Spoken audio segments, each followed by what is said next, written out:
سلام اس پر کہ جس نے زندگی کا راز سمجھایا، سلام اس پر جو خود بدر کے میدان میں آیا، سلام اس پر کہ جس کا نام لے کر اس کے شیدائی الٹ دیتے ہیں تخت قیصریت اوج دارائی، سلام اس پر کہ جس کے نام لیوا ہر زمانے میں بڑھا دیتے ہیں ٹکڑا سرفروشی کے فسانے میں،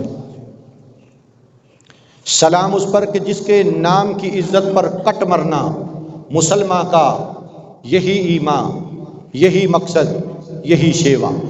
درود شریف پڑھ اللہم صلی علی سیدنا محمد وعلی آل سیدنا محمد وبارک وسلم وصلی علیہ۔ برادران اسلام،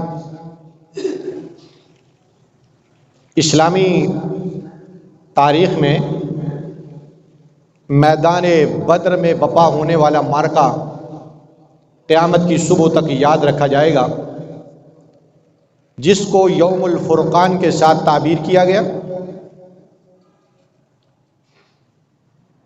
رمضان المبارک کی 17 تاریخ جمعۃ المبارک کا دن سن 2 ہجری،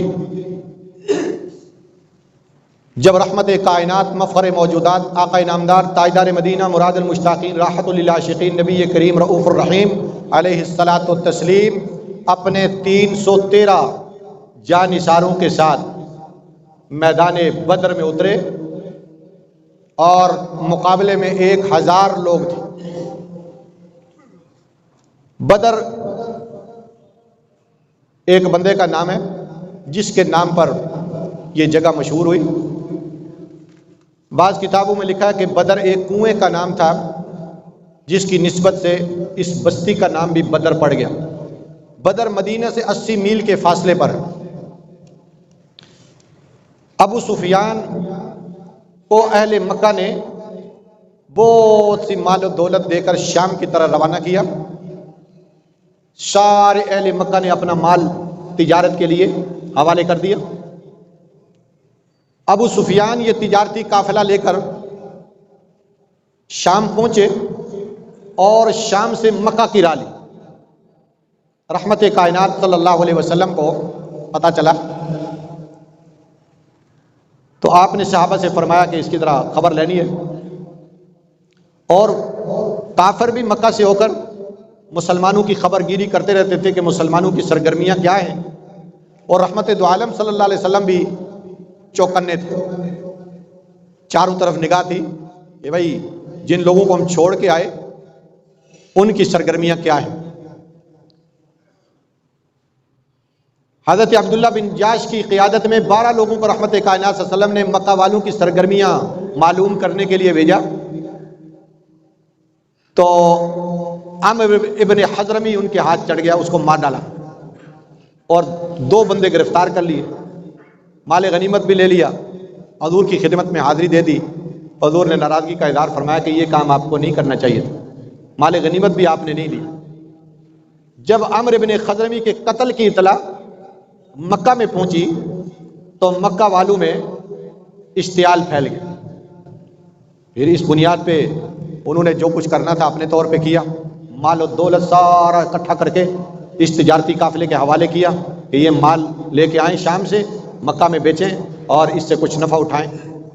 اب جب ابو سفیان شام سے مال لے کر واپس روانہ ہوا تو ادھر مکہ میں خبر پھیل گئی، اور خبر بھی پھیلنے کی ترتیب یہ تھی کہ زمزم غفاری نام کے بندے کو ابو سفیان نے پیسے دے کر مکہ روانہ کیا کہ مکہ والوں کو اطلاع دو کہ پتہ چلا کہ مسلمان ہمارے تجارتی قافلے کا تعاقب کرنا چاہتے ہیں، تو اپنے تجارتی قافلے کو بچانے کے لیے جو کچھ تم کر سکتے ہو کرو۔ وہ ادھر پہنچا، مکے والوں نے تیاریاں شروع کر دیں۔ ابو جال تک اطلاع پہنچی، ابو لاب تک اطلاع پہنچی، امیہ بن خلف تک اطلاع پہنچی، عتبہ اور شیبہ تک اطلاع پہنچی، عتبہ کے بیٹے ولید تک اس کی اطلاع پہنچی۔ انہوں نے فل تیاری کی، 1000 لوگ تیار ہوئے اور ساز و سامان کے ساتھ تیار ہوئے، مال و دولت کے ساتھ تیار ہوئے۔ ان آنے والوں میں بڑے بڑے رؤساء تھے، سردار لوگ تھے۔ رحمت کائنات صلی اللہ علیہ وسلم نے بھی تیاری شروع کر دی، اور یہاں تیاری کیا تھی؟ قسم پرسی، بے سر و سامانی، بے مال و متائی، جب سب کچھ مکہ میں چھوڑ آئے، جو کچھ تھا مکہ میں چھوڑ آئے، یہاں پچھلے سال پہنچے تھے، سن 1 ہجری میں تو میثاق مدینہ ہوا، اور یہ رمضان سن 2 ہجری میں بدر کا میدان سج گیا۔ تو اس میں مسلمان سال سوا سال میں کیا تیاری کر سکتے؟ بے سر و سامانی میں آپ صلی اللہ علیہ وسلم 313 لوگوں کو لے کے نکلے۔ مسند احمد کی روایت کے مطابق 313، معجم طبرانی کی روایت کے مطابق 314، اور امام بیہقی کی روایت کے مطابق 315 لوگ لے کے آپ مدینہ سے نکلے۔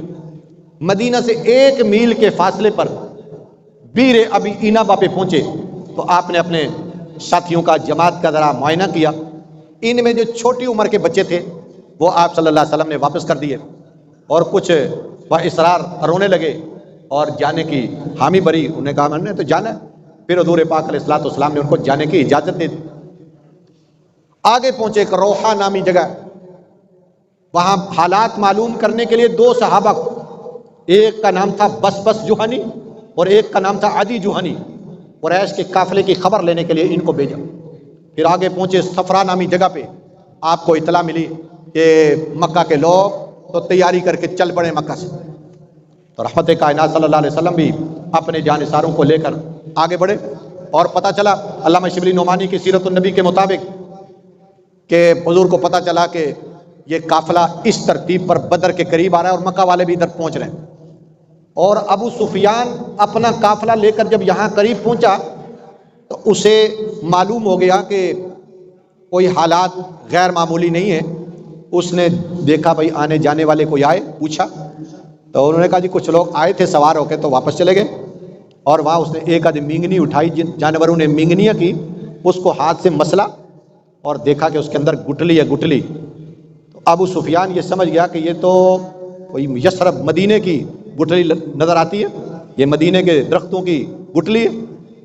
چنانچہ وہ ابو سفیان با حفاظت تجارتی قافلے کو لے کے نیواں ہو کے مکہ کی طرف چل پڑا، اور مکے والوں کو بھی اطلاع دے دی کہ خیر صلاح ہے، تمہارا مال بھی اللہ نے بچا لیا ہے، اور ہم با حفاظت وہاں سے نکل آئے۔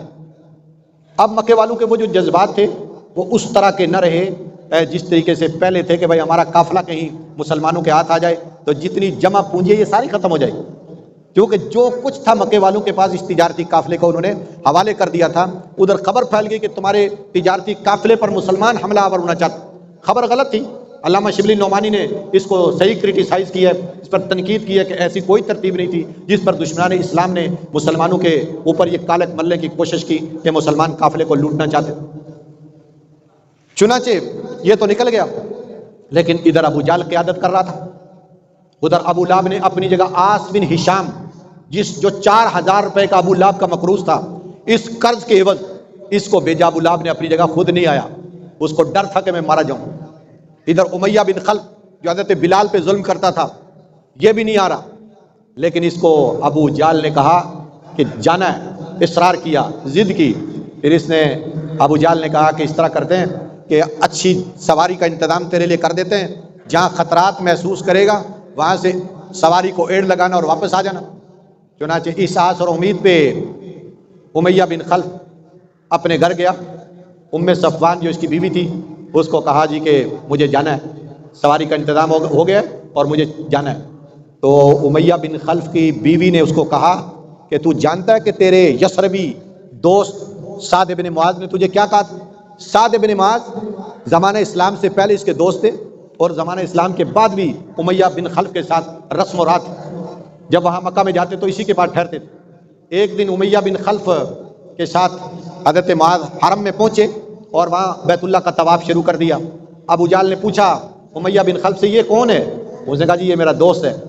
اس کو تو یہ پتہ چل گیا ابو جہل کو کہ یہ مدینے سے آیا ہے، اور امیہ بن خلف کو کہتا ہے، سعد بن معاذ کو مخاطب کر کے کہتا ہے اگر تو امیہ بن خلف کے ساتھ مجھے نظر نہ آتا تو میں تیرا داخلہ مکے میں بند کر دیتا۔ اس پر حضرت سعد بن معاذ کی بھی رگ حریت پڑ گئی، انہوں نے کہا اگر تو مکے میں میرا داخلہ بند کرتا تو میں تیرا تجارتی راستہ مدینے میں بند کر دیتا، جو کہ مکہ والے تجارت کے لیے مدینہ سے ہو کر گزرتے تھے۔ انہوں نے بھی تڑی لگا دی۔ ادھر امیہ بن خلف نے حضرت سعد بن معاذ کو ٹھنڈا کیا کہ سردار مکہ ہے، آپ اس کے سامنے زیادہ وہ جذبات میں نہ آئیں۔ قصہ مختصر حضرت سعد بن معاذ کو یہ بات یاد کی۔ امیہ بن خلف اس ترتیب پر پھر گیا وہاں۔ خیر یہ ترتیب جب 12 رمضان المبارک آیا تو رحمت کائنات صلی اللہ علیہ وسلم مدینہ شریف سے نکلے اور یہ 3-4 دن کی ترتیب تھی، 80 میل کا سفر تھا، نوبت بنوبت چلتے گئے، ساز و سامان بھی اتنا زیادہ نہیں تھا، صرف 2 گھوڑے 70 اونٹ، ایک گھوڑا زبیر بن عوام کا اور ایک گھوڑا حضرت مقداد بن الاسود کا، بس کل سواری یہی تھی۔ ایک آدمی کے لیے 3 آدمی ایک جانور نوبت بنوبت سفر کر، رحمت کائنات صلی اللہ علیہ وسلم اور حضرت ابو لبابہ اور مولا علی اور حضور، یہ 3 لوگ، ان کی ایک ترتیب تھی، کبھی حضور اتر کے پیدل چلتے، کبھی یہ اتر کے پیدل چلتے۔ راستے میں حضور نے ابو لبابہ کو مدینے کا حاکم بنا کر صفرا سے واپس بھیج دیا، یا روحہ سے واپس بھیج دیا، آپ مدینے کے حاکم ہیں، تاکہ پیچھے بھی حالات کے اوپر نظر رکھیں اور ذرا نگرانی کریں۔ تو انہوں نے حضور سے عرض کیا کہ یا رسول اللہ، آپ سواری پہ چلیں، ہم پیدل چلتے رہیں گے، لیکن رحمت کائنات صلی اللہ علیہ وسلم نے فرمایا کہ میں چلنے میں اور میں اللہ کے اجر سے بے نیاز نہیں ہو سکتا، مجھے بھی اللہ کی طرف سے اجر کی امید ہے۔ اس لیے حضور بھی کبھی پیدل چلتے، کبھی سوار ہو کے چلتے، کبھی پیدل چلتے، کبھی سوار ہو کے چلتے۔ جب بدر میں پہنچے تو یہ کچھ 16 رمضان رات کو رحمت کائنات مصلی پہ، سارے صحابہ اتنی تھکاوٹ کے باوجود آرام کی نیند سو گئے، سب کو نیند آ گئی، سو گئے۔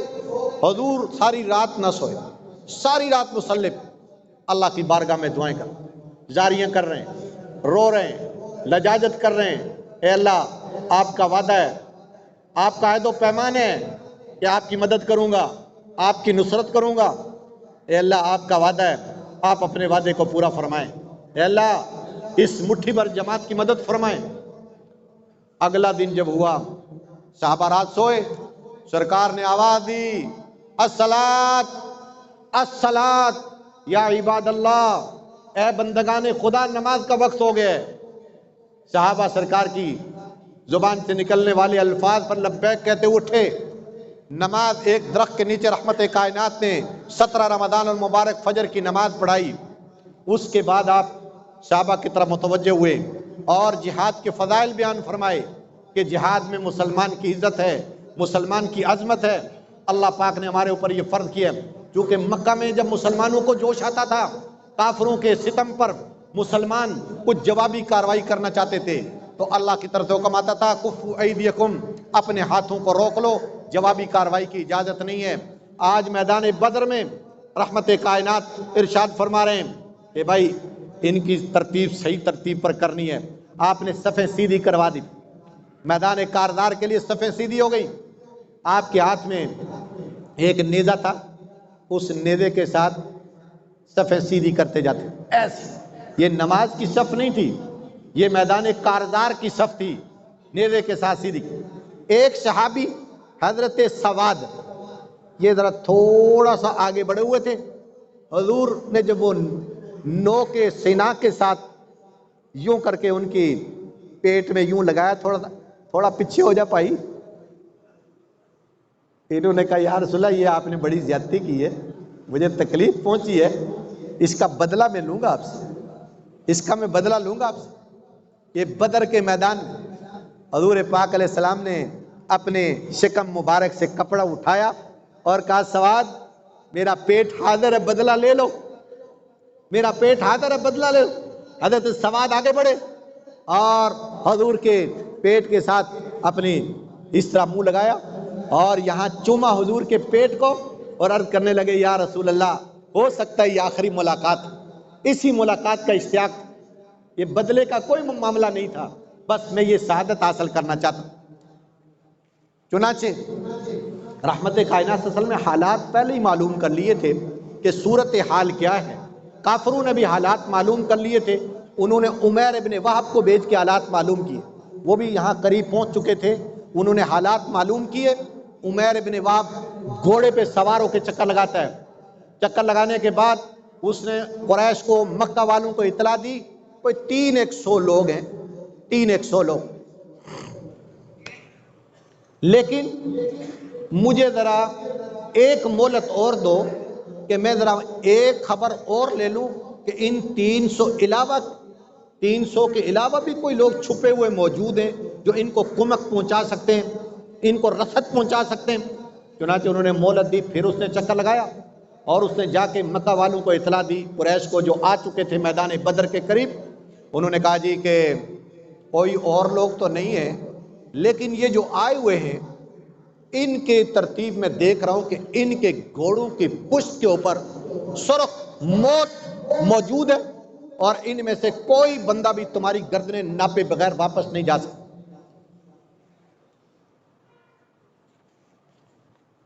بیمار آ لیے اچھا اچھا ٹھیک ٹھیک، واہ، خبریں معلوم کر لی انہوں نے۔ ادھر سرکار دو عالم صلی اللہ علیہ وسلم کے ہاتھ میں بھی 2 بندے آ گئے، 2 بندے۔ ان سے پوچھا بھائی بتاؤ کتنے لوگ ہیں؟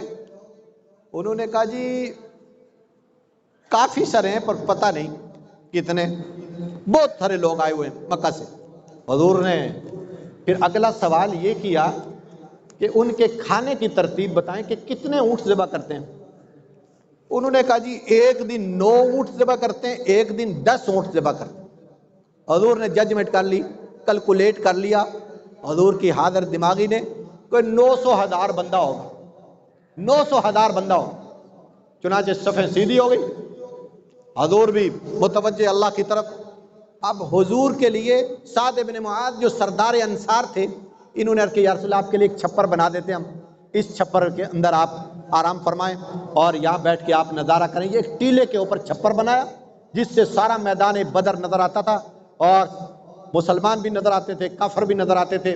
اس جگہ پہ ابو بکر اور رسول اللہ صلی اللہ علیہ وسلم یہ اندر اس عریش میں، اس چھپر میں، اور اس چھپر سے باہر سعد بن معاذ یہ تلوار لے کر پہرا دے رہے تھے کہ کوئی اندر نہ جا سکے۔ حضور اندر مصروف عبادت۔ مولا علی شیر خدا کہتے ہیں کہ میں میدان جنگ سے 3 مرتبہ رسول اللہ کو دیکھنے کے لیے آیا کہ حضور کیا کر رہے ہیں۔ ایک دفعہ آیا حضور یا حیو یا قیوم کا ورد کر رہے ہیں، میں واپس چلا گیا، حضور کا سر سجدے میں۔ دوبارہ آیا حضور کو یا حیو یا قیوم کا ورد کرتے ہوئے سجدے میں پایا۔ دوبارہ آیا حضور کو یا حیو یا قیوم کا ورد کرتے میں نے سجدے میں پایا۔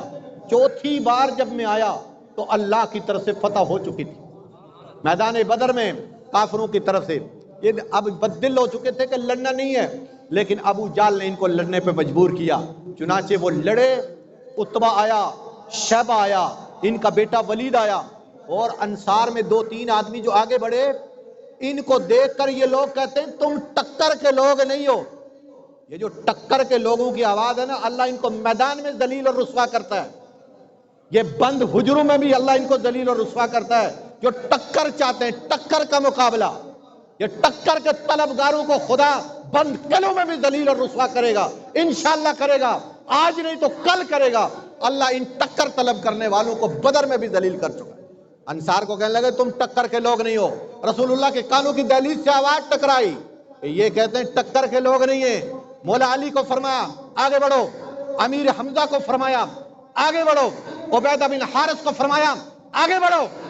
آپ آگے بڑھے اور ایسا عتبہ شیبہ ولید کو ناپا کہ ٹکڑے کر کے میدان میں ان کو چھوڑ دیا۔ اب بتاؤ تم ٹکر کے طلب کرتے تھے، تمہارا یہ انجام ہے۔ اس میدان میں ابو جال مارا گیا۔ ابو جال کو معاذ اور محبت 2 بچوں نے مارا۔ حضرت عبدالرحمن ابن عوف کہتے ہیں میری دائیں کان کی دہلیز نے آواز سنی، ابو جال کا بتاؤ ابو جال کون ہے؟ دوسرے کان میں آواز آئی ابو جال بتاؤ کون ہے؟ فرمایا بھتیجے کیوں پوچھتے ہو؟ فرمایا یہ رسول اللہ کا دشمن ہے، گستاخ رسول ہے، حضور پہ سب و شتم کرتا تھا، آج ہم اس کی گردن ناپنا چاہتے ہیں۔ چنانچہ آگے بڑھے معاذ اور معاوض، انہوں نے ابو جال کو کاٹ ڈالا، اور عبداللہ بن مسعود سے حضور نے پوچھا کہ ابو جال کی خبر لو۔ جب آگے بڑھے تو عبداللہ بن مسعود اس کی گردن کاٹ کے حضور کی خدمت میں لائے، یا رسول اللہ یہ آپ کا چچا، یہ اسلام کا دشمن۔